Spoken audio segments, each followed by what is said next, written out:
is it that only with you things always go wrong? Welcome to First and 15, the only podcast that's trying to get you paid. I'm here with two-time FFPC champion. Alongside me is my guy, AB. Yes, sir. Next to him is my guy. Oh, we got Dio in the building. I ain't decided to show up, huh? Decided to show up. Thanks for joining the pod. Record a podcast? We're recording the podcast. Yeah, welcome. Right on time. Hey, make yourself comfortable. Okay, cool. You want a drink? I think I brought my own. You good? But thank you though. All right. All right, guys. A couple weeks ago, AB dropped his receiver rankings. Updated receiver rankings. We had to take last week off because we live in Houston, had a storm. Hurricane smacked us around. Didn't have any power, so we had to take the week off. But this week, AB did his running back rankings, and he didn't only just do, 30 like we did with the receivers, 50 running backs. Yeah, man, we live in the age of RBBC. So your top had to 50. And honestly, I mean, clearly, so that's still deficient. But I guess we got to go through all 50. We're definitely not going through one. We're not going through all 50. All right. Let's go through it for a second. Let's take a look at it. Your top 50 running backs. I mean, this list is deep, man. Bijan first, C-Mac second, and Brees third. Whoa, a change at the top. Well, see, I mean, honestly, I don't feel like that's all that, look, Bijan's getting a lot of love right now. You've seen them skyrocket up boards, whether it's quotes, whether it's projections of the new offensive coordinator, whether it's comments about a head coach or just a guy kind of entering into his second year. Oh, no, I don't have a problem with Bijan, but didn't you have Brees as your number one guy? I did. Okay, so that is the big change. That's what I'm talking about. about. That is the big change. And, sometimes I'll stick to my guns. Sometimes I'll kind of dig my feet in. But sometimes I will, take in new information. And Bijan was always kind of in that tier. I've always, kind of talked about how there's been this top 3 tier. And, the more and more I look into the situation, the more whispers that come out. Forget about him kind of having the C-Mac role. This, to me, is also where projections are kind of helpful to kind of put things in perspective as far as, okay, C-Mac just far and away outscored all the other running backs. So how did he do it? So you look at his his touch total as far as carries. You look at his receiving, and a lot of it obviously came down to touchdowns. And when I'm putting these guys in tiers, I need to see, or at least be able to see that these guys can potentially compete with C-Mac for that number 1 overall spot. So C-Mac's also getting a little bit older. He had a lot of carries that extended into the playoffs, into the Super Bowl.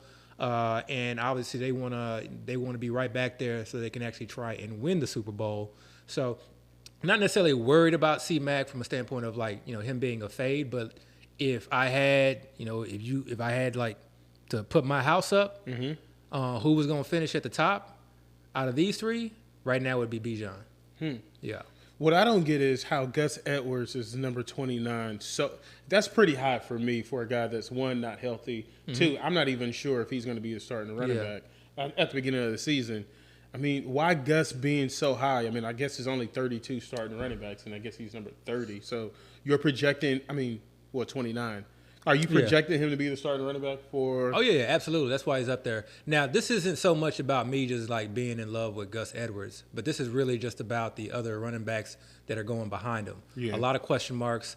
I see a lot of guys who were, the running back 2 or, part of the 1B in a committee, and guys who I just am very questionable, have a questionable upside, Any of those guys, though, in that tier could, potentially take over a larger role due to an injury or something like that. But to me, when I look at that Chargers offense, I think that they are bringing in a very effective run scheme, just historically.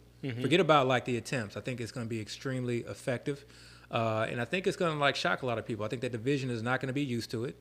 They'll obviously try and, look back, at Greg Roman's tape and whatnot. But I see Gus as the clear lead back. We've kind of talked about Kamani Vidal here and there, and every time I watch this tape, I just see a guy that is just uninspiring. Yeah. And J.K. coming off the Achilles for me is just I just can't take a guy coming off the Achilles. That's just me personally.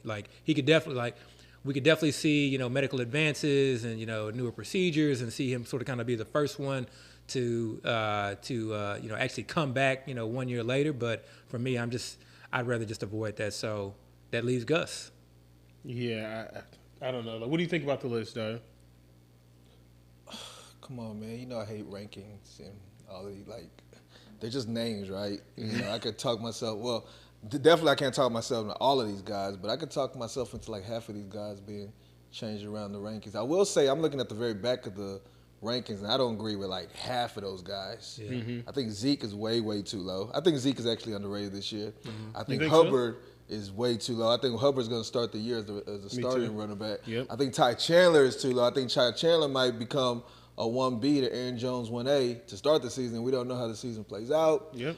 I think Lloyd is too low. I think Spears is way, way too low. So, yeah, I don't even know what to do with Chase Brown. I think Charbonnet is sneaky underrated. Jaylen Warren, I think, is too low. I think Pollard's too high. So, but otherwise. That's a tough tier. That's a tough, like, that whole, because – like you said, obviously you got your reasons for why you think those other guys should be higher, but like that's that ambiguous backfield situation, and that's what like I'm fully anticipating, throughout training camp, this sort of kind of changing. But what's crazy? That's an important rank. You can really say, and looking at the front part of the list, man, after like number 11, kind of falls off a cliff. Maybe I like Kamara. I think Pacheco's okay. So maybe after Pacheco. I think it just falls off a crazy cliff where I think everything becomes ambiguous. Yeah. Like everything, right? Like Aaron Jones is cool, but if you told me Ty Chandler again was playing a lot of snaps, I believe it. So, go ahead. Yeah. When it comes to Aaron Jones, I'm not. No, I get it. I'm just kind of, that was the next guy on the list. Yeah, but that tier specifically, Kamara, Pacheco, Aaron Jones may be questionable, but Ramondre Stevens and Joe Mixon. To me, that's a tier of guys who are maybe older, maybe not the most athletic, maybe not the most explosive, but are going to be see a sizable workload. There's very kind of like little question as to if they're going to be the 1A in their offense. So that's why I had those guys in that tier. Doesn't necessarily mean that My thing is so specifically with Aaron Jones. Yeah. You're right. They're probably going to be the 1A, and teams draft rookie running backs all the time, and sometimes they just don't get a lot of PT or their depth. Yeah. But something about those third-round running backs, right? Lloyd, they use third-round draft capital on them, and you can say the same thing about Corum and who's the other guy? Benson. You can say that about Benson. All these guys that got this fairly solid draft capital that still have good, solid running backs in front of them. I don't think teams use that type of draft capital and don't use the player, right? I think if you're going to use that type of draft capital, you have some kind of plan for that player. Now, the question is going to become, how good do they look when they get those opportunities? Because if they get those opportunities and they look like superstars, the team might start making a decision like, maybe we should go with the youth. Yeah. They're cheaper, preparing this guy for the future, our laid back. And then you see the changing of the guard by the end of the season. So I 100% agree with you. 100% agree with you. And that's actually built into the rankings. Yeah. Like you can even start off with Kyren Williams. If you look back, points per game, I think he was like the number 2 running back. So he's not being and he's a young guy. Yeah. Still in a same offense. Third year, I believe. Nothing's changed. Still a young guy. But instead of being like ranked in that top tier, you can see now he's in that third tier. I feel like everybody feels that way. I actually think you have Kyren higher than what most people would have him, because I think everybody has that same fear. And me, so me, I'm an ADP drafter, right? Yeah. Like if you were to just say straight up, if you were to lock me up and force me to give you rankings, right? Yeah. I would probably have Kyren as high as top 5. Yeah. Just because we see what he did last year. Yeah. That offense didn't change at all. Exactly. It didn't. If anything, now they have continuity. Yeah. Because you got to keep in mind that they wanted to use this guy 2 years ago, but he got hurt. They didn't. He didn't get to play as much. Yeah. But we always heard his name, right? Yeah. And then this last year, during this time, we heard his name, but we kind of didn't want to believe it because Akers was still there. But we kept hearing that drum beat. Yeah. And then they literally cut Akers after week 1. Yeah. They give him that workload, and we see kind of what they were talking about, Yeah. So what changed? Yeah, they added Blake Corum, which, it's a little scary, but is that a reason to say a guy that was top 3 in fantasy at a position. Just 100% agree. Just totally just drop him in your rankings. That's why He's still I'm lower. young. That's why I'm lower on the markets with Blake Corum. You know, it's almost like it's equivalent to the James Conner Benson situation. It took like somebody, you know, I don't even think it was a coach. It may have just been a beat writer coming out saying that this is James Conner's job, which doesn't even mean know how much. I feel about that beat writer stuff. But what I'm saying is, exactly, that doesn't mean much. But what did it do? It shifted the markets. Now you saw Trey Benson's ADP start to fall, and really? James Conner ADP start to rise. So I see a similar scenario with Kyren Williams, where right now his ADP is depressed. Nobody's in pads. All we're hearing, you know, he was out most of minicamp. And all we were hearing was how good, Kyren Williams was out. Okay. Yeah, and all we were hearing was how well Blake Corum was getting acclimated to the new system and how well he was doing in OTAs or in minicamps. Exactly. So, but I'm not saying, like, I'm not trying to contradict myself and say Blake Corum is not a good player or he's not going to get a lot of work this year. All I'm saying is, I mean, you can see pros and cons with every single player on the board, right? Mm-hmm. Except for maybe those top three. And if you really, you know, put my, you know, foot to the fire, I can, you know, have an issue with the top three guys, right? Mm-hmm. So, but with that being said, Kyren, we saw him do it just recently. He's still young. Yeah. And again, the offense is the same. Personally, I think Gibbs is a little too high. Just in the whole market. Remember when we first started drafting this summer, Gibbs was going in the first round? He was right there at 108, 109. Now if you look at drafts, he's going like in the early second. So it's almost like people are starting to kind of wake up a little bit. Mm-hmm. And if you're a Gibbs believer, man, right now is the opportunity to scoop him up because definitely he's there for you. Yeah, Gibbs is one of the ones, like if I did projections, his projection would not match up with his rankings. Obviously, you have David Montgomery. So with Gibbs, for me, this is not a situation where I think Gibbs is just going to take over for David Montgomery. Mm-hmm. This is a situation where I see a very, very explosive back behind one of the best O-lines in the league in a very, very productive offense, someone who can do it all. Yeah. So if I go based off of like what I'm projecting as far as like if everybody stays healthy and everything is even, then I'm not going to have any Jamar Gibbs. I'm not going to have any. Mm-hmm. But we know that chaos ensues. And that's just a guy like explosive players like that. Yeah. I need to have. I need to have. In my rankings. So just looking at this top 11, who would be your least owned running back? With that statement being said, and I said top 11 just because that's where that tier break is. Who would be your least owned player? Rashad White. Number 11. right. I'm actually, I'm not on Rashad White like I was last year. Mm-hmm. But he's going like in a very like acceptable range. He's going like, and nothing has changed with him. I don't think that there's really much competition at all. He lost his OC, but he gained an OC as well. Okay, so I don't necessarily know that like we can't just assume that the offense is going to get necessarily worse. It's going to be a McVay type system. Remember, their issue last year is they couldn't run the ball whatsoever. Mm-hmm. So he was very inefficient. Mm-hmm. What if this new OC, who's again under McVay, the McVay tree, brings over a system. What is this guy's name? Look up his name. Where'd he come from? He's from the McVay tree. Like what team was he on last year? You don't remember? I can't recall off the top of my head right now. Actually, no, I don't. He may come from the collegiate level. I think he was a quarterback coach or something with the Rams. Cohen. When Liam Cohen? Yeah. Mm-hmm. When he was with Baker. The Rams, I think, at one point. Yeah. He was when Baker was there. Yeah.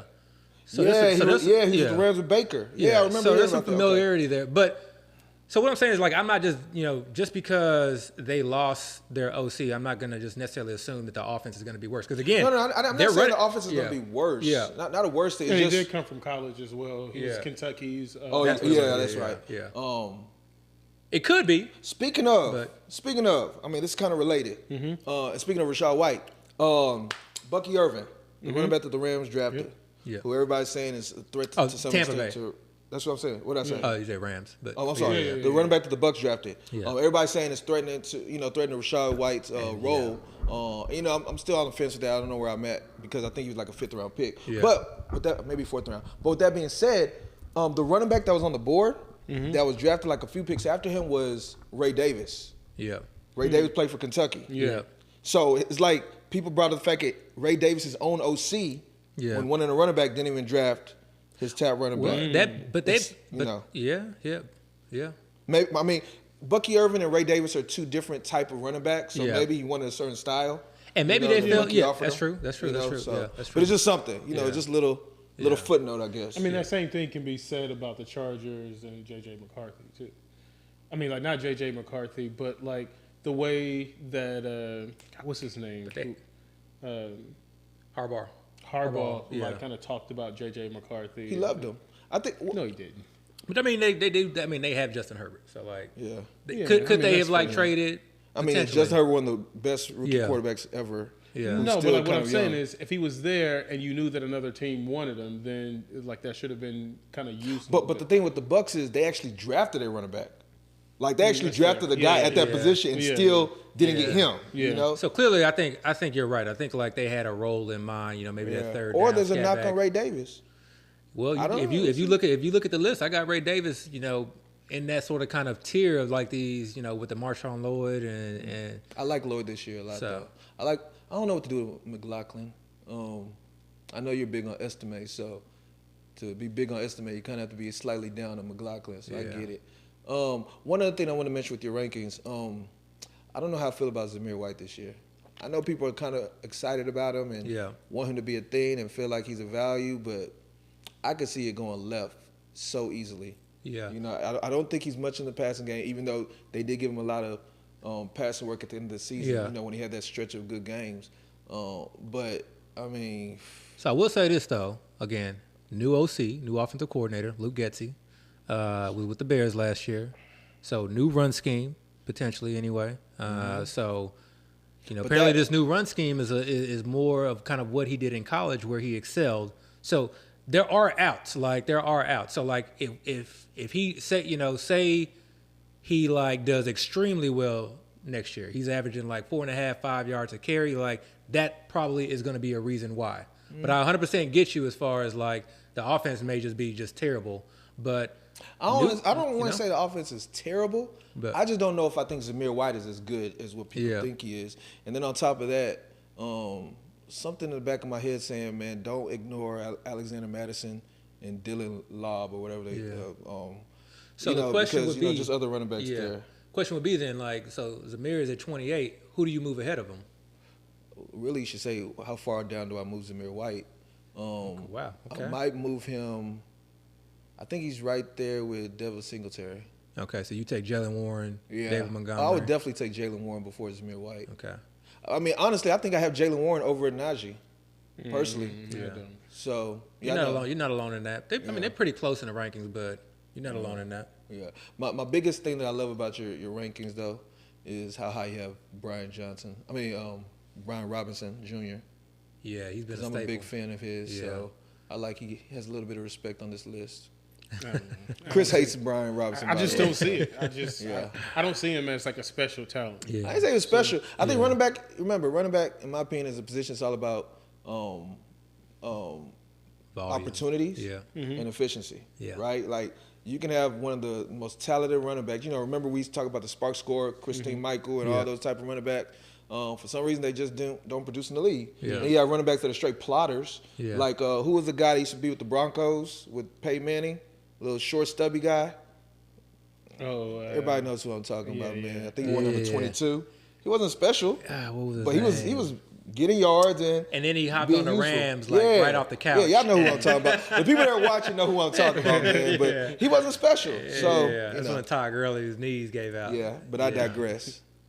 I don't know. I mean, just going through these, it's hard to not compare certain running backs. Like, you have Dottle at 39, but Zeke at 50. So you think Dottle is the starter? It's a starter? I think he's a starter. I really don't want any of the Dallas running backs, to be quite honest. I think it's just going to really mostly be going through the pass.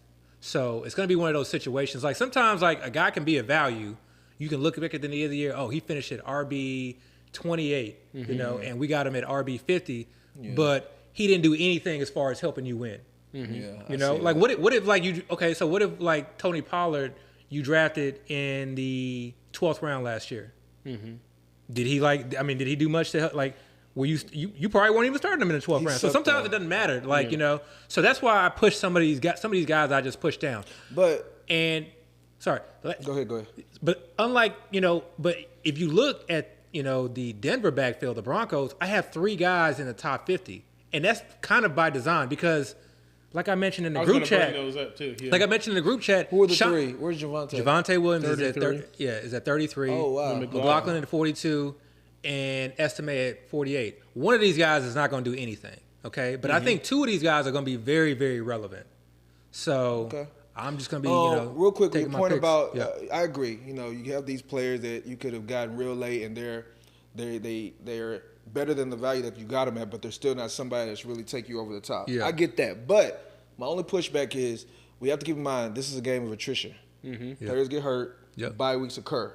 There's a point where you can have the greatest roster, superstars, but one of your guys happens to get nicked up, and you need somebody in a pinch to kind of get you by for a week or two. And sometimes player like I would say Zeke, but in your case, Dowdle can help you get by. Even if it's not like a 20-point game, sometimes those 11-point games is real good. It comes in a crunch. And that's what that tier is. That's where the Javon Ford, Ray Davis, I think is going to have a bigger role than what people think. Because when I look back at last year, even when they went to Ray Davis? when they went to a more run-heavy script, James Cook was still playing like 50-60% of the snaps. Latavius Murray was still a thing, and then they brought in, I forget, what his name was. Are we sure that Jerome Ford is better than Foreman?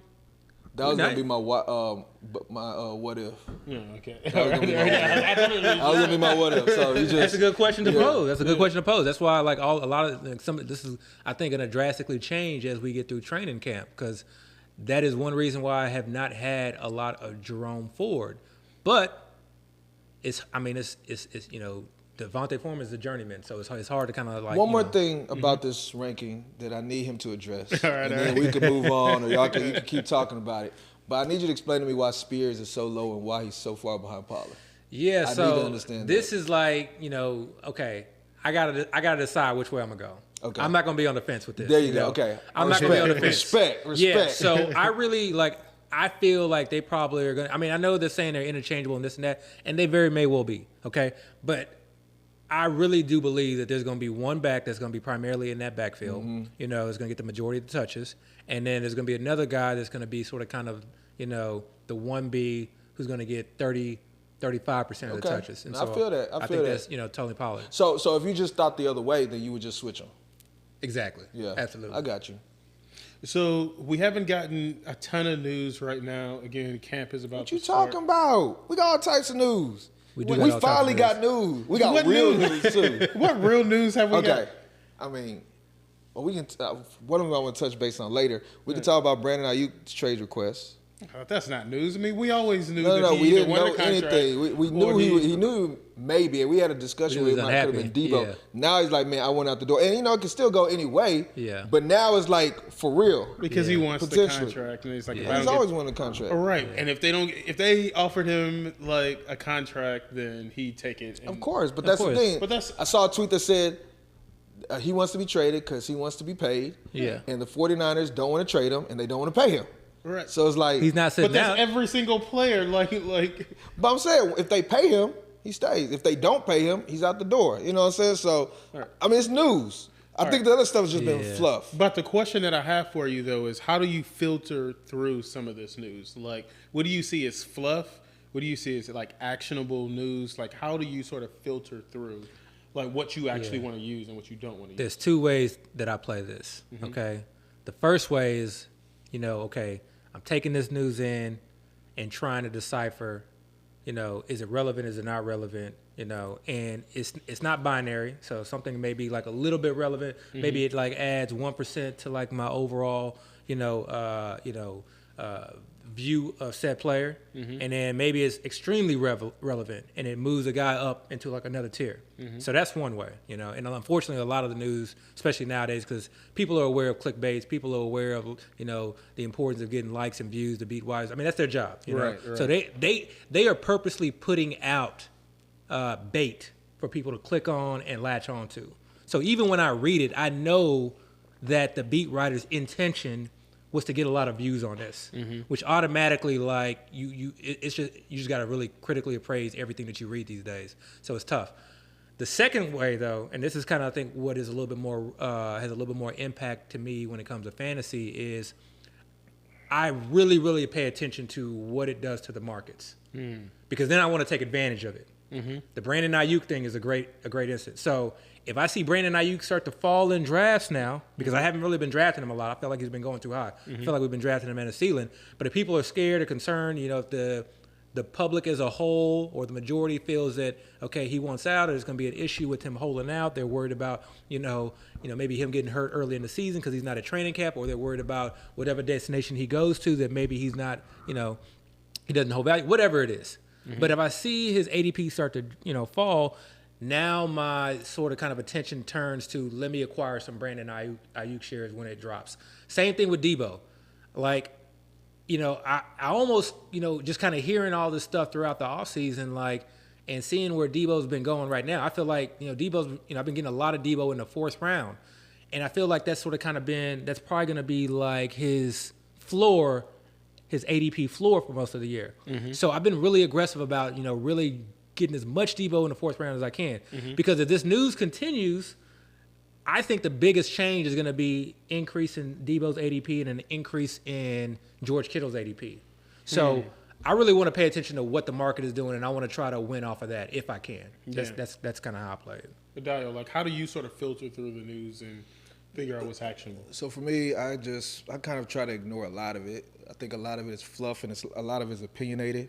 I try to eliminate everything that's opinionated by far. Like everything I consider subjective. Yeah. Where just somebody looking at it and then giving me their thoughts. Yeah. Because just because you think that way doesn't mean I would think that way. Yeah. Just because you gather information and you come up with this conclusion don't mean I would gather that same information, come up with that same conclusion. Yep. Me personally, I'd just rather have the information. Yeah. And when I speak of information, I'm talking about things that I would consider objective. So who's running with the first team? Yep. Who's the player that's signed? Who's the player that's cut? Who's getting more reps compared to another player? Yeah. Things like that. Things where it's this is not anything where you can have an opinion on it, I can have an opinion on it. Somebody that's getting those first team reps, it is what it is. Yeah. Men lie, women lie, numbers don't type thing.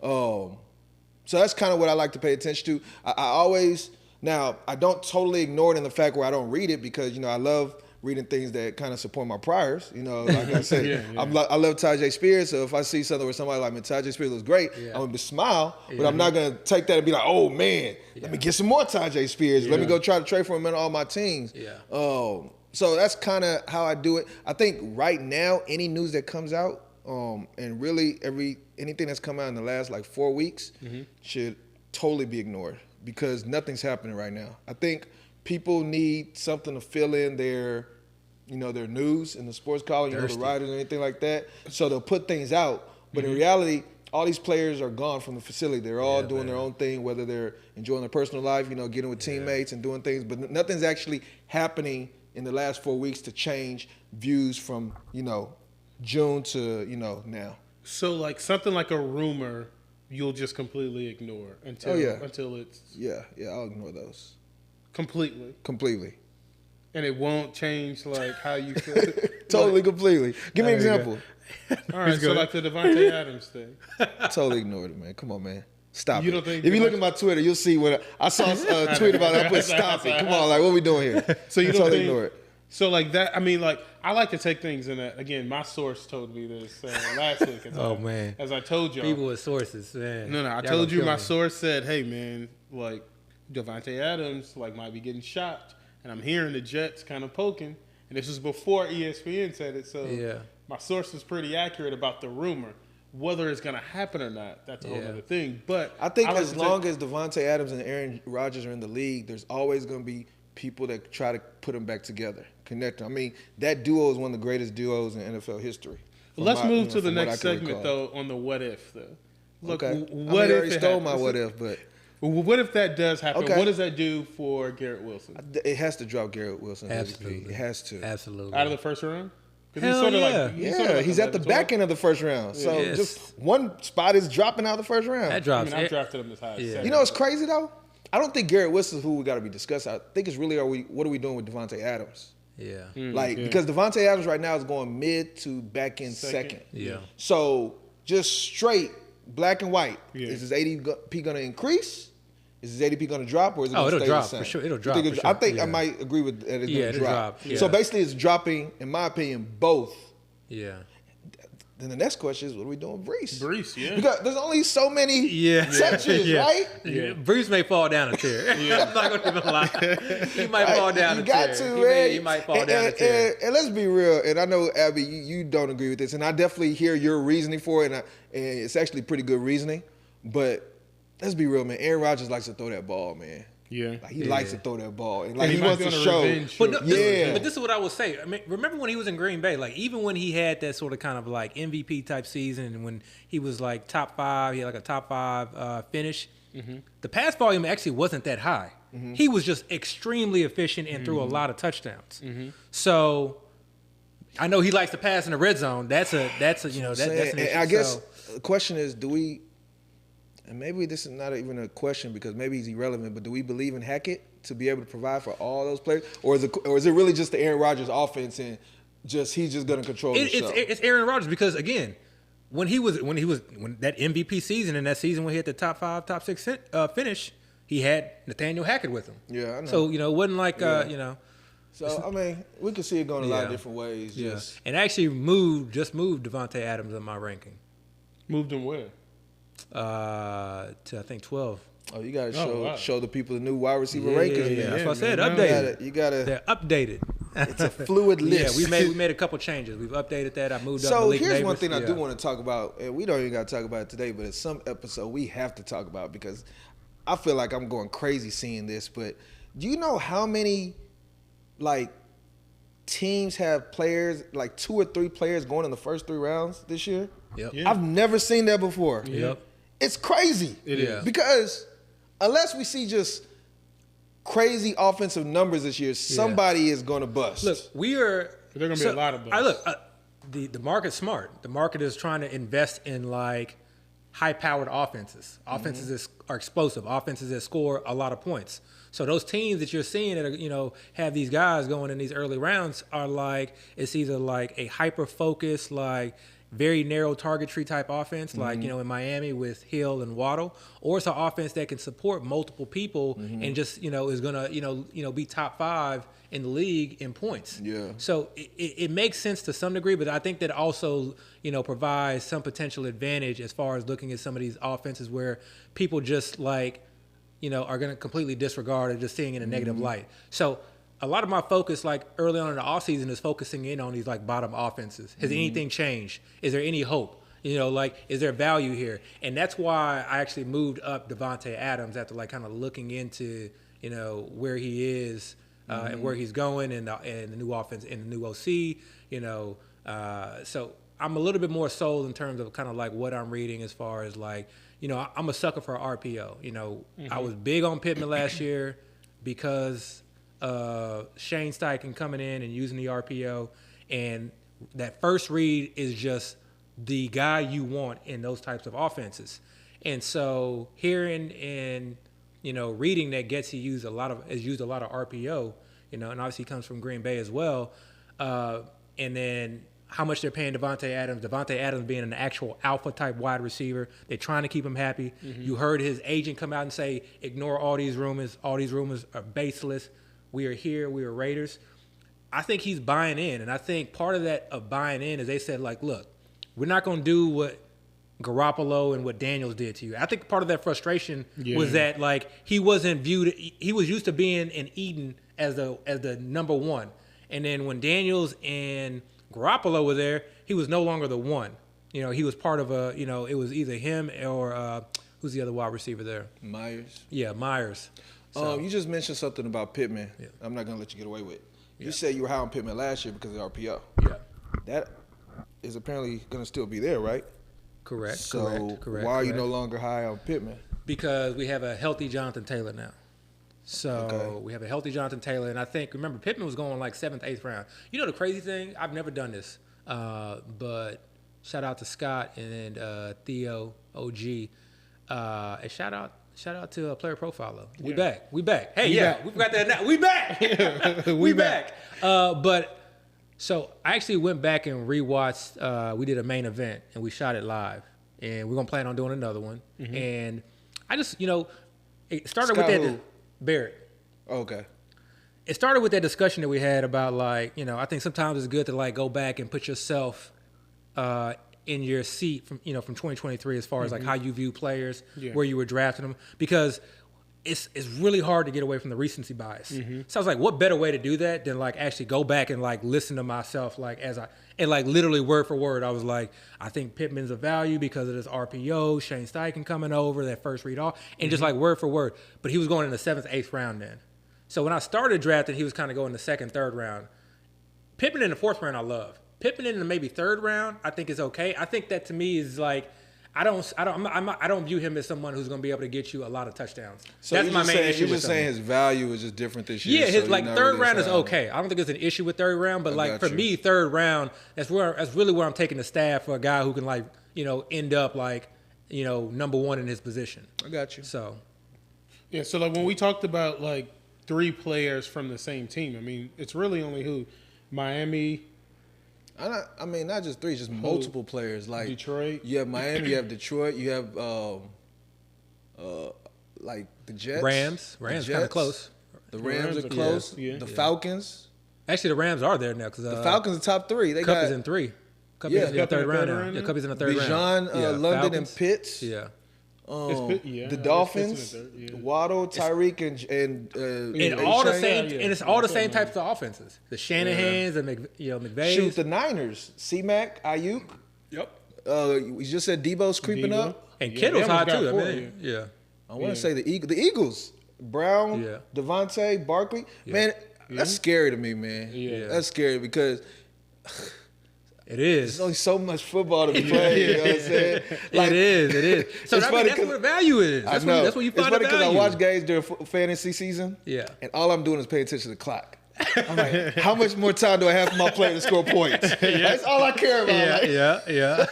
I was looking at where we are, so it's like, 100% man, you got how much time? What is it? 12, 24, 48 minutes to get 3 players. Yeah. To meet that value? Yeah. Man, that's scary. Like, there's some offenses like the Browns offense, for instance. Like, that is going to be an offense that is, I think, really going to potentially be a value some way or the other.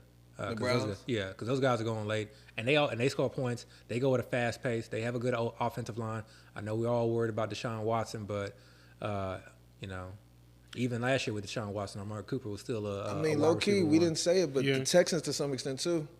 I mean, we're fans. Yeah. And we want to believe it'll happen. Yeah. But they're going pretty high as well. Yeah. So let's talk about a team that's not going high, that doesn't have anybody in the top 3 rounds. Let's talk about the Commanders for a second. Listen, we always talk about these teams that have low expectations, but as Dio said last year and said all throughout the season, they're gonna score fantasy points. Yeah. Right. Let's look at this depth chart for a second, because I think it's important to look at, Jayden Daniels is obviously 1st round pick, quarterback. But what do you guys think about this offense? Do you think they could surprise some people like the Texans did last year? Absolutely. Man, hold up. Y'all know what he's doing, right? Y'all know what he's doing, right? We're just talking about how much we love Brian Robinson. Yeah. And he's over here trying to get us to justify it to some extent. We're not going to let him. We're not going to let him. No, we can do it. Let's bring up the Commanders. I think the Redskins. The Commanders, I think, are definitely an offense that, potentially has a lot of breakout players or guys going at significant value. And I don't like to throw around the word value, because I really feel like you can say anybody's a value. Really, it's like, okay, well, who are you going to take ahead of them? But what I mean is like, guys that like, even if they're low in the ranks, I'm going to make sure that I have, a significant amount of ownership. So we can start with the guy that's going first off the board. That's Terry McLaurin, okay? Again, new offense. I'm not a Cliff Kingsbury fan, but he runs at a fast pace. And Brian Robinson, when players come out and say things like, "Oh, we're gonna move very fast," almost kind of like no huddle type, like fast, like that's objective, So I think that's important. You run at a faster pace, you potentially are likely gonna have more plays. You have more plays, that's likely more fantasy points. So, and likely more touches for those fantasy guys. So I think that's big. I've never been a Terry McLaurin guy. I've never really truly understood it. I just felt like, he's always been that one guy that people have wanted to break out. He, to me, he was always kind of in that DJ Moore tier. So, that's if, nobody's ever asked, like, who's this year DJ Moore? Yeah. It's probably Terry McLaurin. Yeah. Okay, there may actually be a DJ Moore, 2024, and I think it may actually be Terry McLaurin. So I'm not going to say that there's a QB upgrade. We don't know. I'm not going to say that. But I do think that there's a QB upgrade. I think I'm expecting a more narrow target tree. Come on, yeah. man. Come on, man. Yeah, and I'm now you're just disrespecting Jay. He's better than Sam Howell. Absolutely. And I'm expecting a more narrow target tree. Yeah. I'm expecting him to be Curtis Samuel's gone too. Curtis Samuel's gone. Yeah. That is huge. And they have an aging tight end in Zach Ertz, and we all remember what we saw in Zach Ertz. Even though he was catching like 6-7 balls a game, we all saw that this man was old. And he's just warming up the seat for Ben. Yeah. And then you got a rookie. Yeah, and so this is set up really for Terry McLaurin, and he goes very late in draft. And right now I'm being greedy. I'm at the stage of drafting where I'm greedy, meaning like, okay, this guy's ADP is in the 6th round. Mm-hmm. I'm a hold off. I'm a hold off, even though I have him higher ranked. I'm a hold off and try and get him in the 6th round. It's ADP drafting right exactly. there. And that's how you build some of these monster teams. So, because I do that's a guy I 100% anticipate his ADP rising, both him and John Dotson. Mm-hmm. But then we talk about I'm gonna let you talk about Brian Robinson. I got tons of Brian Robinson, but I'm gonna let you talk about it because you were on him first. But my favorite player is Jaden Daniels to draft. Easily, by far. That's my favorite player to draft. Brian Robinson, I don't think there's much to say. I think he did very well last year. I think it was very under the radar because, like Chris said, he's not flashy. He's not the fastest guy. Yeah. He doesn't have the agility. He's not juking people. He had a mean stiff arm, though. I like that. And he has good size, and they used him. Yeah. One thing that will always stick out to me is, when he got drafted, and, Antonio Gibson was the one everybody was expecting to be the main guy. Yeah. And he wasn't drafted, I want to say maybe he was a 4th rounder. Yeah. But we always heard, before he even got shot, how much they liked him. Yeah. I forgot he got shot. Yeah, come on, man. It's not funny, but it's kind of they always talk about how much they like him, how serious or how mature he was and how he's fitting in. Then he gets shot, and we're like, okay, let's, he's done. Yeah. All right, sorry. Not to be insensitive, sorry. We got to move on. We got fantasy points to score. But then he came back. Yeah. Real soon after that. Real quick. And then they immediately started playing him. Yeah. There's not something they ramped up. So that kind of was telling to me this guy is a pro's pro. The coaches trust him.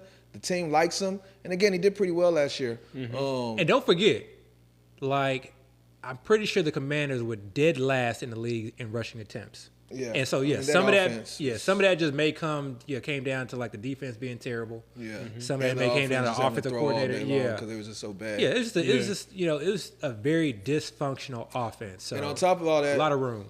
Gibson is gone because Gibson did get work last year. Yeah. And I think Eckler's on his last legs. We saw. You think Eckler's done? I think he had the high ankle last year. He's on his last legs. Oh, okay. I think he's almost there. Yeah. Eckler's been in the league for a little while. And he's been kind of talking like it too. It's almost talking like he's ready to give up. The big workload. He's ready to get in the broadcasting. He's ready to get in the broadcasting. I ain't ready to work on his podcast. Yeah. One thing though, and you kind of buried the lead a little bit, or maybe it's not even a lead, but you kind of slipped it in, and I do think I want to speak on it. Is I think Jahan Dotson is underrated this year. Yeah. He is a former 1st-round pick, 2 years ago. Yeah. Very young. He hasn't been bad. I think he's had bad quarterback play, and he also hasn't really taken it to the next level. Yeah. Whether that's due, again, just the fact that the quarterback's just horrible or the offense has just been so bad, which kind of has been both the case. Yeah. But we know he has talent, and he was a major player in college. The target competition is reduced. Yeah. Curtis Samuel's gone, right? So Luke McCaffrey, I'm not a believer in him. He went to Rice, which is out here in Houston. I don't even think he was the best player on his team. I don't even think he was the best receiver on his team. I think he got drafted in 3rd round just because of his brother. It is what it is. But, he might be one of those players where it's what was that guy on the Raiders? Number 13, Renfro.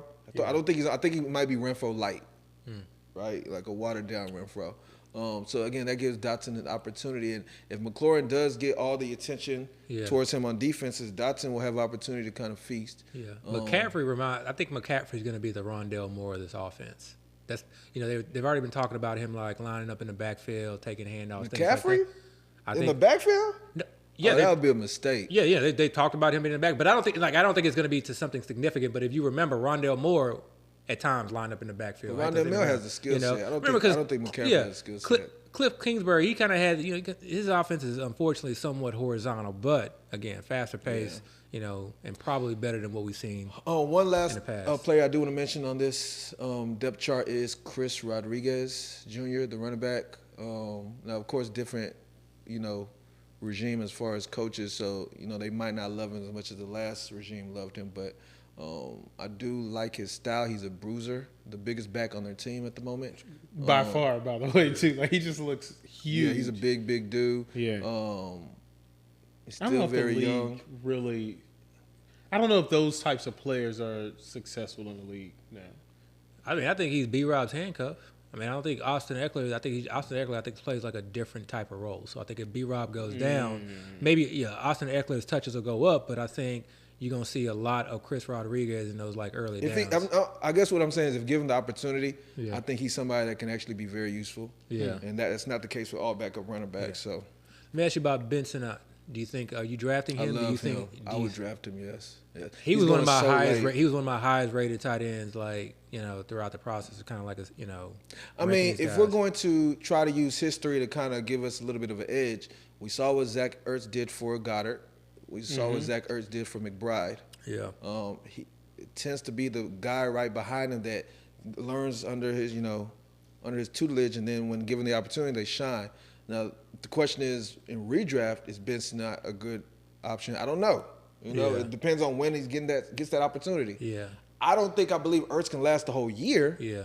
I think he's gonna be. I think it's gonna be a very close McBride situation where if I have teams where I just missed on tight end and I'm struggling, he's one guy that's going to just ride my bench. Yeah. Because if Zach Ertz goes down, he's the guy that can explode. Yeah. So it's guys like that you got to keep in the back of your mind, and you got to just maybe sometimes ride him. He has a good skill set. He has running back skill set to him. Check out his tape. Check out his tape. You're not going to be surprised because everybody talks about Bowers and how athletic he is. I don't know why people compare him to wide receiver. He is not a wide receiver. He does not run routes like a wide receiver. Okay, he's athletic, but he does not run routes like a wide receiver to me. I feel like if you have him lined up, kind of like how they were having Pitts lined up at wide receiver the last few years, quarterbacks are going to take him out of the game. Bowers? They're going to take him out of the game. I like Bowers. I don't know. Maybe. But either way, go check out Ben Sinat's tape, and I think that a lot of people will be fairly surprised at how. But another good point, and you mentioned initially, just Cliff Kingsbury, right? That offense just runs so many plays. Yeah. Right, and depending on how good they are, if they do get in the red zone, I think they're the type of offense that's going to give it to the running back and let him run the ball. Oh yeah. Especially now you got a fast quarterback, given the opportunity to RPO. If they put the RPO game in there, I can see him be very, very good offense. Yeah, and that's I kind of just have James Conner in the back of my mind. He probably won't get James Conner receptions with Austin Eckler there, but if he falls into the end zone, gets double digit James Conner or Kenyon Drake? Was James Conner with Kingsbury? I don't remember. That's actually a good question. Yeah, I remember. Maybe that last year. Because you won the money with Kenyon Drake. Yes, I did. Yeah. Yes, and that was 4 years ago? Yes, I did. Yes, I did. Yes, I did. It was 4 years or 3 years ago. Talk about chaos. He got traded mid-season. Yeah, he was trash. Yeah, on Miami. He was unusable. The crazy thing is that year I was high on him in Miami. Yeah. I was like, man, I'm a Kenyon Drake guy. And then I think they had another running back that was getting all these touches, maybe Gaskin. Yeah. And then they traded him this bum, and I dropped him. Yeah. You may have been the only reason I actually drafted him. Halfway through the season, I'm like, man, you may be drafted. See, this is why I don't listen to you. And he just stayed on the roster. And I remember I started him against I remember exactly. I started him against a defense that was ranked number 1 in the league against rushing. Mm-hmm. But I remember they were missing their nose tackle that game. Nose tackle, and I was like, you know what? Let me differentiate. Nobody's gonna be starting Kenyon Drake. Yeah. And he just went crazy. Off. It was that was an unbelievable sequence. Funny how fantasy happens sometimes, man. We're not gonna talk about Jaden Daniels. You can talk about Jaden Daniels. Okay, if you look, want man. He's gonna right now. Him and T-Law are my highest owned quarterback. T-Law. Why T-Law though? You gotta explain that one day. No, he's talking about Lauren, but you gotta. Go ahead. Talking about Dan, but you gotta explain that one day. Y'all know I've never been a T-Law guy. Mm-hmm. I didn't understand him going number 1. When people were saying generational, I did not understand. So I've never been a T-Law guy. Man, what is this? Man, get your mushroom, get your infused mushrooms on. Man, this tastes like it's an acquired taste, but they're drinking mushroom juice right now. If y'all are curious, It tastes like infused mushrooms. Is it supposed to give you a buzz? I mean, you literally only drank half the can. Yeah, I don't know. That's nasty. Just give me some. I'll bring you a different flavor next time. But anyway, what we talking about? I'm talking about Lawrence. You're really supposed to be talking about Daniel. Oh, yeah. Well, T-Law, since I'm on the... So, I just remember, like, watching the first part of last year. Mm-hmm. You know when you watch a player and you're like, damn, I fucked that one up. Mm-hmm. Like, that is trash. Yeah, I thought, like, you know, because I think there were people on Trevor Lawrence last year, and he was going, I was like, I'm not taking Trevor Lawrence in the 5th, 6th round. Like, I'm not doing it. And I just remember watching games, like, I don't think he is as bad as people thought he was going to be. Mm-hmm. He had a lot of just bad things go on, or like a lot of unfortunate events. Injuries, like multiple injuries. He had his, you know, guys like Bixby. I think Bixby accounted for like 2 or 3 interceptions. And like you see these interceptions, like they're the interceptions, like they like hit him in the chest, ball pops up in the air, and then an interception. Mm-hmm. He had, I think, the most drops and most drop touchdowns. So I think there is a tremendous amount of upside. And now you add in, you know, you bring in Brian Thomas, and you bring in, I don't think Gabe Davis is as bad as people think, but you bring in Gabe Davis. If Christian Kirk can stay healthy, you have Evan Ingram, and then ETN catches passes. Like, they've upgraded the O-line. I really, really think, like, you could potentially – because remember, these things shift. Like, last year, it was ETN getting all the touchdowns. All of his receivers were dropping touchdowns. These things shift. What if this year it's him getting the touchdown? This is a passing offense to me. This is not a let's run offense. This is a passing offense. And his rushing is also underestimated. So right now he's actually my highest owned. The reason he's my highest owned is because he goes so late. Yeah. And I think he actually has tremendous upside that no one talks about. I really do think he has tremendous upside. And then Jaden Daniels the same reason, you know, but his ADP is increasing, so it's becoming a lot harder to get Jaden Daniels. But Jaden Daniels gives me Lamar vibes. When I remember like drafting Lamar the year before he like just absolutely went off, and I just remember thinking to myself, I don't care. I'm getting him on every single team. You know, he was like, I think being drafted is like QB 14, QB 15, and I just remember like Lamar was always going to be my first QB, and then I would just take like a backup QB after that. Like I remember, I was very, you know, commonly, you know, drafting in with Ben Roethlisberger. So I'm doing the same thing with Jaden Daniels, especially with how many quarterbacks go late this year. So I love getting Jaden Daniels and then whoever. Yeah. You know, whoever afterwards. If it doesn't work out, I have a backup. But like, this is a guy that like has like 1,000-yard rushing upside. Like he really does, and he's in an offense that utilizes RPO. Remember, this offense utilized Kyler Murray. Remember when Kyler Murray came into Kyler Murray's small. Like, yes, he runs around, but he's, you know, and not that like, you know, Jaden Daniels is big, but with the small Kyler Murray, they still ran that RPO offense. And that was that year that like they were running RPO and Kyler Murray was just walking into the end zone because the league was just like not used to it, you know? And now Kyler's gotten hurt, so now he hands the ball off a little bit more. But like Jaden Daniels' first year, rookie year, like I just see him like taking off quite a bit. I think they're going to simplify the offense for him. He has weapons. Like I think is a guy that like, you know, with that rushing upside, like could really like, you know, pay off his ADP. That's easily. how I feel about Deshaun Watson. I feel like he can pay off that ADP too. Oh, you want rushing upside? You on Watson now? Oh, yeah. Okay. I'm back on Watson now. Okay. I think he just goes so late that like with that type of rushing upside, how many quarterbacks can really give you that type of upside that late? But let's talk about something that very few people are talking about. Dio's probably going to sit this segment out. But let's talk about the new kickoff rule. And hey, me out, coach. Let's talk about the new kickoff rule. Your popcorn, sit back on the couch. And how that can affect things, because I think that this is a game changer. I don't know how to see it at this point. Yeah, it's the number one biggest rule change, right? In maybe NFL history, in my opinion. Yeah. Right. Why I don't want to talk about it. Right. But I do think that we're going to start to see teams start off, further up the field, and so that means more points scored. Maybe means that the kickers. Does it? I mean, I think it makes kickers more valuable.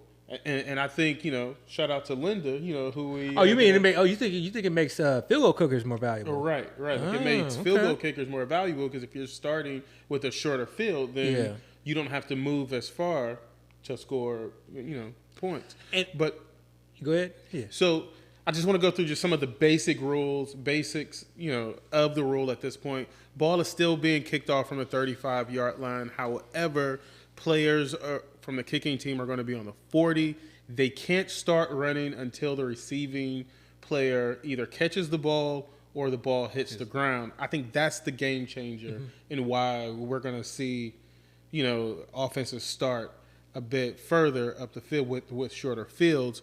But kicker can't cross the 50 until the ball is touched. I don't know why that is even trying to keep a him fact there. But, two players are going to be at the back or two receiving players behind. There's this setup zone, so you have two layers of players. I'm sorry, 1 second. I just missed that rule. Did you say the kicker can't cross the 50 until the player touches the ball? Yeah. Yep. That's kind of big. Yeah. You don't think that's big? It's just one extra player. I mean, how But often that one extra player is the person that accounts for the ball catcher. Because think about it, you have 11 guys, you have your ball catcher, you have 10 guys blocking for him, you also have 10 guys on the kicking team that are literally each one engaging with a blocker. I got you. So then the single guy that's available is straight up like a safety. And if that kicker has to wait, But the kicker is normally kind of. It's normally waiting. Normally. Yeah. But remember, we've heard people like the Chiefs talk about putting Justin Reed back there. Yeah. Or even the Texans put in Dare Ogunbowale. I will say this, there's one thing that was interesting, like when I was looking, at the XFL and this kick rule. It's not like they scored that many touchdowns. They really didn't score. I think they maybe scored one, maybe two, if even that. So I don't know, if it's. I think return TDs. I don't think it's gonna be I don't know. I don't necessarily. The talent level is a little different. I think the talent level does change things. Is different on both sides, though. But I mean, you're talking about usually special teamers are going to be your bottom of the depth chart players, right? Yeah. You're talking about your third stringers, linebackers, backup receivers and stuff. But I think players, and again, and I'll tell y'all why I don't want to talk about it in a second. But I think the teams, when they look at this, they're going to see opportunity and maybe put their best offensive weapon. Or one of their best offensive weapons back there to catch the ball, going against a whole bunch of scrubs. Especially in open space, roster fillers. Don't forget, the way the rules set up, it seems like there's going to be a lot of open space. And some of these players, like a Devin A. Chain, who's back there with open space, and you got, I don't know, man, that could be dangerous. Do you think they put out, O-linemen out there, starting O-linemen? Oh, no, that's too valuable. That's way too. See, valuable. okay, so the reason alignment is too valuable to risk on a. The reason I've been hesitant, and I'm still hesitant to discuss this, is because I just don't know how it's going to play out. I think it's just so many different variations and ways you can play it, and I think teams are going to kind of test things. I experiment with different ways to play it, and I think everything we're doing. I mean, it's speculation, but I think we're at extreme speculation. I mean, we heard things about the Steelers talking about putting Justin Fields back there. So I mean, this is just what we're hearing. Yeah. I'm assuming most teams that have things up their sleeve, they're trying to keep it hush hush. Yeah. And they're not going to expose it until week 1, or even preseason. So I really personally, again, this is personally, I just want to see it first. Just let me see 1 week of teams doing things. Let me kind of figure out the edges, right? The little things that are okay, that's a little bit. That makes a big change compared to the way it used to be. And then I can kind of say, okay, this is what I think is the best way to approach it. I think this is so fascinating. And I find it odd that there's just so many things that you can talk about. Player personnel, if teams are really taking this serious and can see a significant advantage, special team player personnel becomes so much more important. So you put better players out there? But I'm not even talking about who you're putting out there. I'm talking about who even makes the team. Think about it from a dynasty standpoint. That fourth, fifth round running back that really can only play running back now, but is really good at running back. He can't make the team. He can't make the team. So even from that standpoint, I'm interested to see okay, when training camp is done, are there going to be some surprise cuts or or guys that don't suit up every week? And then there's always especially in today's new NFL, there's always guys that may not suit up 1 week, but can easily suit up the next week. Or guys that don't suit up. But that's really the team's handcuff running back. So maybe that's even more exaggerated. Where that may be that's a good point, a Chris Rodriguez, for instance. Say he can't play special teams. I don't know, but say he can't play special teams. But that's really the team's RB2. Maybe he's not suiting up, he's on the practice squad, and then we start to forget about him. And then whoever they do have on the practice squad is listed as a team RB2. Brian Robinson gets hurt, everybody goes and drafts. You're looking at it from the other way. I like that too. So there's that I'm going to be paying attention to. I'm 100% in agreement with you. Week 1, 2, 3, 4, 5, all the way through week 18. All I need is 1 week to just see it. Yeah, I want to see all teams because you want to see because there's a couple different things. The first couple weeks, you want to see who's really good at it. Mm-hmm. Because if somebody is really good at it, one, obviously, the kicker you brought up, I didn't even think about that. The kicker, if, better field position leads to more field goals, leads to more, that kicker is, potentially more of a value. They just need, 25 yards in their field goal range. Yeah. I'm sure there's data out there about okay, if you start, at the 40, you start at the 50, your likelihood of scoring is X, Y, and Z. That's significant because then in that first week, now that becomes more important as far as players on certain teams and them being in scoring positions a little bit more. Because yardage really isn't that important. Receptions still are, but yardage maybe not that important. But maybe the two offset each other, with scoring and that. But the other thing too is yeah, in the XFL they weren't scoring TDs, but what if there's a couple really good teams that are doing a really really good job, and do break them. That's gonna be tough. That's gonna be the hard thing because I'm not gonna lie, I've been drafting a lot of Pittsburgh Steelers. I'm taking a random wild guess. Not just Cordell Patterson, but also Jalen Warren. And Justin Fields, potentially Justin Fields. So, because remember, there's two guys that can be back there. Yeah. So, Jalen Warren was one of the most, one of the guys who had, I won't say most. Well, he was most explosive, but also yards created on his own. He was a very very productive back from a lot of statistical metrics last year. So now I like that, but my only issue with that is your sample size is so small in what you know. Non-existent. Yeah, non-existent. You can say the Steelers got these guys, and I agree with you. They got those guys, but we don't know what the Bucs are doing. The Bucs might have this bad dude back there just ready to go crazy. Or just the scheme, the blocking scheme. We don't know what the Seahawks are doing because they're not saying anything. Yeah, we don't know the blocking scheme. We don't know I'll tell you one thing. If y'all weren't, for the new viewers that this is your first time seeing this, we're Texans fans. Again, we're in Houston, so. 2 years ago, we were kind of embarrassed to say that because people would laugh at us. Now we kind of have our chest out a little bit more. I told y'all about what's up? I know, we're trying to tell y'all. But one thing I've been watching them do is they're signing a whole bunch of previous special team captains / good special teams players. They're specifically signing players. It's not to play depth as far as linebacker and running back, but they're specifically signing them for that kickoff, to fill those roles. So teams are really taking it seriously. It's so fascinating to see how it ends up playing out. And again, right now, I can convince myself it could be so many ways, and only one of those ways will probably be right. So I just want to kind of wait and see. Field position but it's fun to so talk important about. too. Field position is so important. Yeah, I mean less punts too, then, right? If you're saying more field goal kicks, you have to be saying less punts. Yeah. So less punt returns. Yeah. I don't know. It's a strange new world. And more kickoffs because now you're kicking more field goals. Yeah. Kick it off. So are we going to see this in the preseason? We go down a rabbit hole with this for real. Are we going to see this in the preseason? Right? The Texans. Texans. Who they playing in the All-Star game? I mean the Hall of Fame game. No idea. The Ravens or the Steelers? No clue. I should know this, man, because we were going to go to the game. I wonder if teams are actually going to do what they. They're not going to do what they do. Yeah. But they're going to. But you got to practice it at some point. They're going to do it. Yeah. No, but you got to practice it are you talking about the crazy stuff? I mean, but even just your blocking scheme. Well, don't forget, a lot of teams they have those joint practices. Yeah. So they'll practice it there. Yeah. That just confines to just you and the team that you're practicing against. The article you sent out, they listed 6, 7, 8 different types of blocking schemes. I didn't even read it. You just threw it out there. I just put in the group chat y'all read that. Let me know what y'all think. Yeah. So. All right, guys, let's finish up. Let's go with sleepers for a second. Any sleepers that you guys want to put the listeners on? You go first. I mean, y'all know. The same guys from last week. Again, we probably got new viewers because we're on Player Profile right now. But same guys from last time, man. My Malik Washington, my Casey Washington for the Falcons, who I think if anybody can be Puka this year, a late drafted guy that ends up kind of surprised, I think it might be him.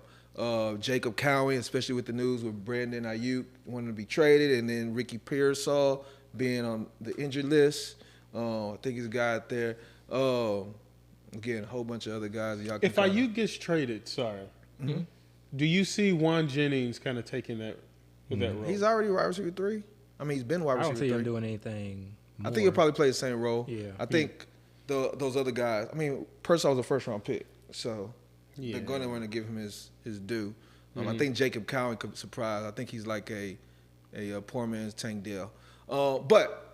So remember I told you I have another sleeper tight end. I'm not gonna. If y'all want to hear the rest of my sleepers, watch our last episodes, right? But remember I told you I got another tight end, right? Yeah. Who is it? And it's ironic because the news that came out today. Because I text y'all this last week, right before the hurricane. Giants tight end, Lawrence Cager. Cager? Yes. Oh, yeah, he was a converted wide receiver. Yes. Yeah. We like those. Yeah, we like those guys. Oh, that's a sexy one. So peep I thought game. you were going to come with some like Mike Gesicki type. That's a good one. I like that one. Listen to me. Let me cook for just a second, right? Yeah, let him cook. So remember, Darren Waller's out the picture. Yeah. All right. So everybody's like, oh, it's gonna be Bellinger. They're like, oh no, it's gonna be the rookie Theo Johnson. Like, there's gonna be those two guys. Yeah. Okay, cool. Nobody's bringing up Cager at all. I don't even know if that's how you say his name. It might be Kager or something like that.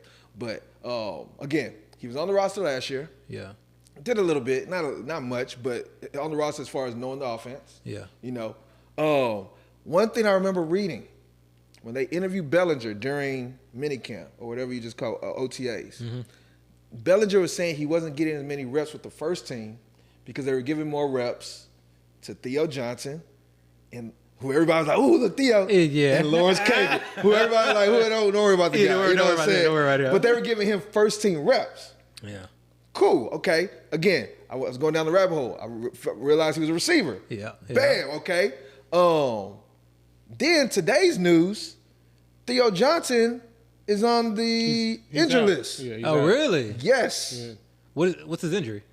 I don't even know if they said it. I don't know, but it just. I remember him catching like a couple touchdowns and being like, man, who the fuck is taking away touchdowns from talking about Darren Waller? Cager? Yeah. Yeah. I think he's playing the Jets. He's playing the Jets too, but so he went to either Florida or Florida State or maybe Clemson. Yeah. He went to one of those big, one of those blue chips.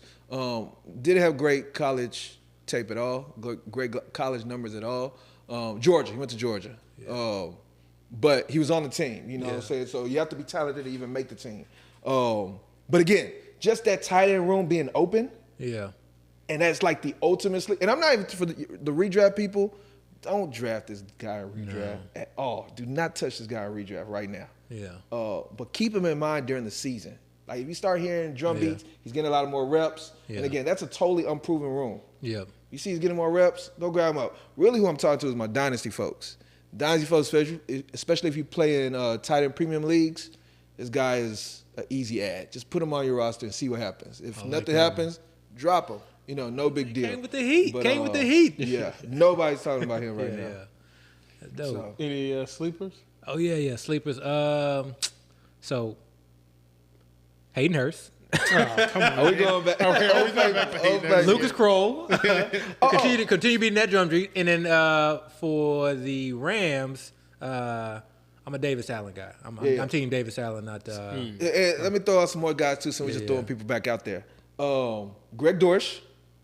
Well, I think, man, the more I see him, and here's the thing I be doing, right? Like I don't care about the reports, but I'll put a player's name in the search on Twitter and just read random tweets. What are people saying? And I'll just scroll all the way down, just seeing what people are saying. And I mean, Greg Dortch is just he's getting a lot of buzz. Yeah, like he's getting a lot of. He's going to be utilized a lot. I think Michael Wilson is going to. I think Michael Wilson too. Yeah. I think it's going to be a 3-man crew. I think it's going to be Harrison on the outside, Wilson on the outside, and Dortch playing the slot. Mm-hmm. And I think that's where he fits in nicely. Mm-hmm. Bo Melton, I still like. Mm-hmm. Dontavian Wicks, everybody knows about, but Bo Melton, don't sleep on him. So yeah, those who's the odd man out in Green Bay? I mean, like they just have so many receivers. And nobody really breaks through as the Probably guy. Dontavian Wicks, unfortunately. What if I said it was Christian Watson? Ooh. I think he's on his last chance, man. With this team? I think with the injury issues.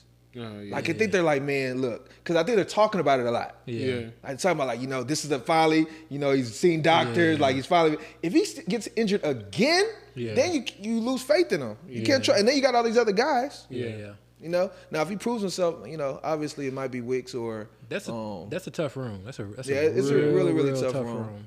Yeah, because you still got Jaden Reed. I mean, who's being drafted number 1, I think, out of all of them. Yeah. So, all right, guys, that's all we got this week. Please like, rate, subscribe. Hey, you gonna talk about the listener league? Oh yeah, man. Yeah, so we still got some slots open for the listener league. We need y'all to send your emails. Yes. Hit us up. We need y'all to send your DM emails. us. How many slots do we have left open? Not many. All right. Well, hit us up on Twitter. DM us. Follow us. DM us. Let us know if you want to be in the listener league, so that we can get your emails, so that we can add that, send that to FFPC.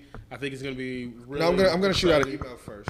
Yeah. All right. Cool. Just kind of give the details. Yeah. This is going to be a very, very unique listener league. This is not just you draft and that's it. Okay. More news to come. Yes. But this is gonna be. Send your emails and I'll get y'all the rest of that information. Just kind of send them in. Yeah, because we're gonna do something that's pretty cool with it. Yeah. So I'm excited about it. But please like, rate, subscribe. We're out. Why is it that only with you things always go wrong? When yesterday you said it's me you looked for so long.